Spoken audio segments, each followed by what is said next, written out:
మన జీవితంలో దేవుని మీద ఆధారపడితే చాలండి. కొన్నిసార్లు ఎవ్వరు లేకపోవచ్చు, ఎవ్వరు ఉండకపోవచ్చు, అందరు విడిచిపెట్టచ్చు, అందరు విడిచిపెట్టచ్చు.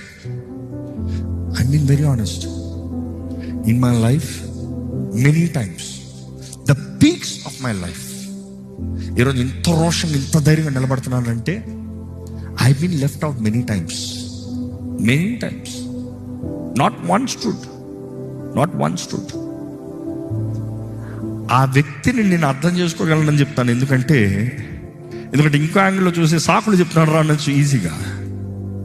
కానీ ఆ ఒంటరితనంలో ఉన్నవాడు అనుభవిస్తేనే కానీ తెలియదు ఆ ఒంటరితనం అంతే ఏంటనేది. ఒంటరితనంలో పెడుగులాడుతూ చేయలేక కుదరలేక చావనా బ్రతకనా అంటే I been in that situation after coming to the ministry, after being so many years in the ministry. చావనా బ్రతకనా. I know how it is.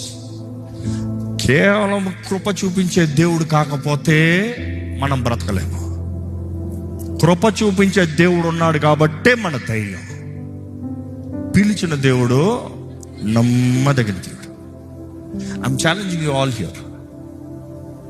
మీ జీవితంలో ఎటువంటి పరిస్థితులు ఇరుక్కుపోయి ఉన్నారో, ఎవరు లేరు, ఏది జరగలేదు, ఏది కుదరలేదు, ఎన్ని సంవత్సరాలు కావలేదు, ఎంత తునీకరణ కలిగిందో, you see you got to really make up your mind. You really need to make up your mind. ఎందుకంటే చివరికి దేవుడు వాక్ ఇచ్చినా కూడా నీ మనసు మారకపోతే మళ్ళీ అదే స్థితికి వెళ్తాం.